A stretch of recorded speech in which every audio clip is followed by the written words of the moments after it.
FC Barcelona are more active than ever in the transfer market, especially with the arrival of Anthony Gordon for a record fee, with Julián Álvarez as the next imminent target. In London, Enzo Fernández has already found his next club and is pushing for a move away from Chelsea this summer. Welcome to 12th League Daily, the sharp daily roundup of football news. This is the transfer saga that is dominating every other headline this morning. Anthony Gordon is leaving Newcastle to join FC Barcelona. The deal, finalised very quickly yesterday, is leading both the British and Spanish sports press. In England, The Times goes with the sober headline, "Barcelona to land Gordon in £70 million deal." The British paper says the England winger has agreed to a 5-year contract at Camp Nou, describing the move as a true tour de force from the Catalan hierarchy, which managed to beat off strong interest from Bayern Munich and land Newcastle's top scorer this season with 17 goals in all competitions. It is also good news for Everton, his former club, which will receive 15% of the profit from the deal.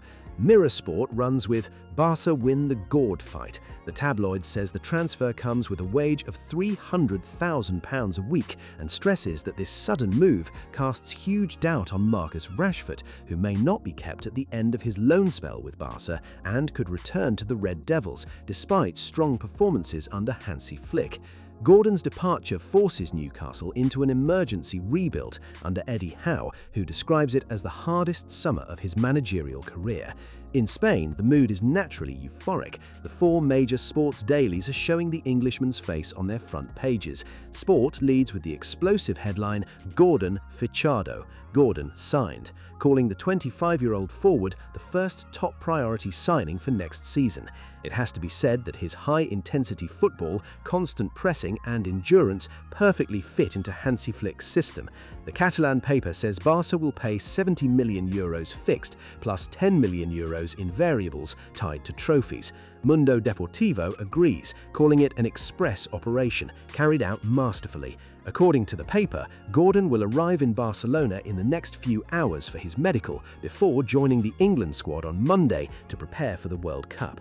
After the Anthony Gordon deal, FC Barcelona now want to sign another forward. According to Catalunya Radio, that is a clearly stated priority for the rest of the transfer window.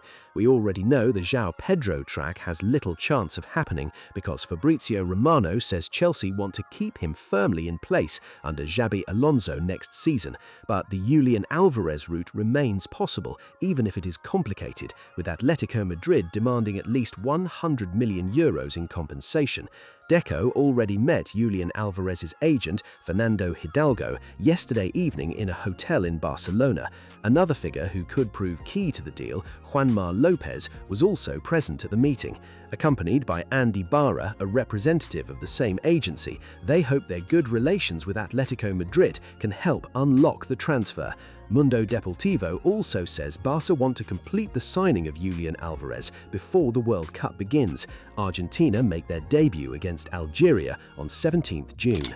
On the defensive side, another target is slipping away. Bastoni will not be joining FC Barcelona this summer, as confirmed by Inter president Marotta on DAZN. "I think our fans can be relaxed about the Bastoni situation. He has never asked to leave, he is very happy here, and we are not a selling club. I believe Bastoni will stay with us." So, what should Barca's next priority target be after the big Gordon deal? The other major talking point on 28th May is the UEFA Conference League final played yesterday in Leipzig. In a clash of styles between the London side's transition football and Spanish grit, Crystal Palace beat Rayo Vallecano 1-0 to claim the very first European trophy in their history. Across the channel, it is ecstasy for the Eagles of Selhurst Park. The Daily Express explodes with the headline, "Palace in Wonderland," celebrating Oliver Glasner's side's European glory. The hero of the night is French striker Jean-Philippe Mateta, who scored the only goal of the match in the 50th minute by heading in a powerful long-range shot from Adam Wharton that had initially been parried by the opposition goalkeeper. Mirror Sport praises it as the perfect farewell gift for Austrian coach Oliver Glasner, who was managing Palace for the very last time before moving on to other challenges. Crystal Palace had 0 trophies in their entire history until May 2025. Now they have have 3 trophies under Glasner: the FA Cup 2025, the Community Shield 2025, and the 2026 UEFA Conference League. He has truly made his mark and is certainly the greatest coach in Crystal Palace history. Beyond the Gordon transfer and the European final, in Madrid, the pitch is replaced by the green carpet of internal politics. The Real Madrid presidential elections are officially underway, and the campaign is set to be explosive. Marca shows a determined Florentino Pérez looking to cement his power, facing the rival candidacy of Riquelme. Tensions are already rising.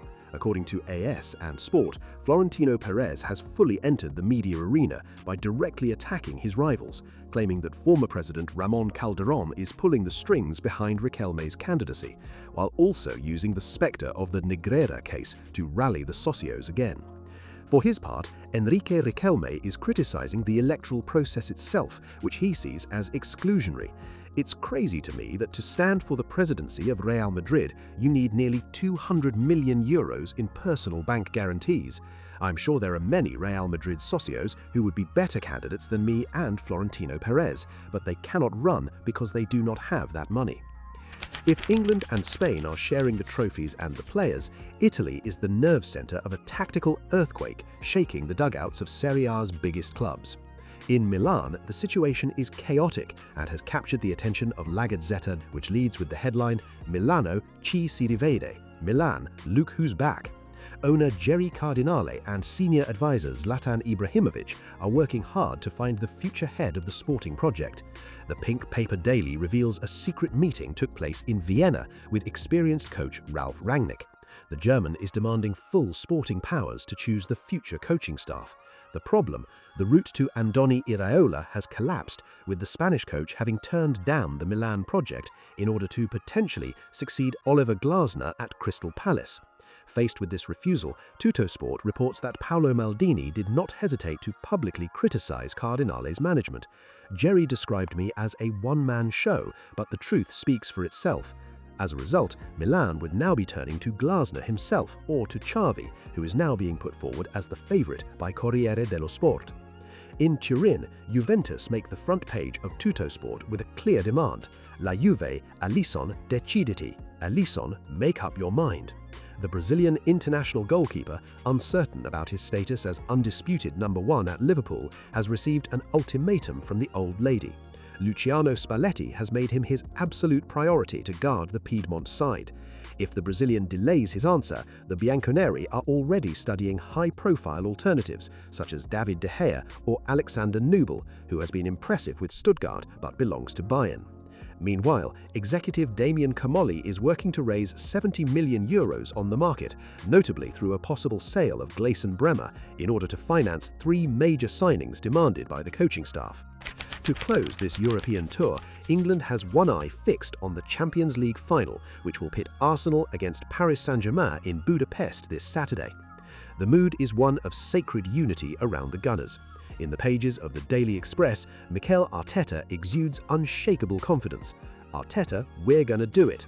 The Spanish manager says he is fully convinced that Arsenal will win the first Champions League in their history against the Paris Stars. We're going to prepare that game with the intention to win and write a new story in the club's history, that's for sure.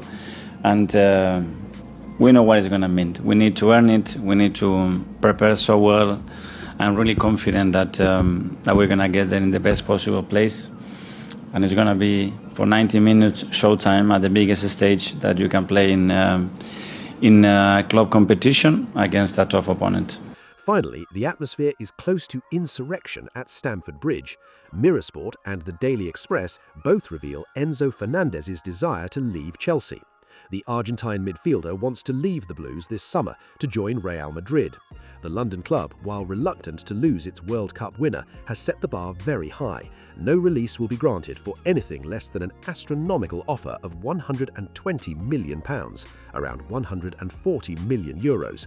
The question is whether the White House, already heavily occupied with its internal presidential campaign, will match such figures for a player who is also carrying a 2-match suspension following controversial remarks made during the last March international break. That's all for today. Thanks for watching. See you soon for the next episode of 12th League Daily.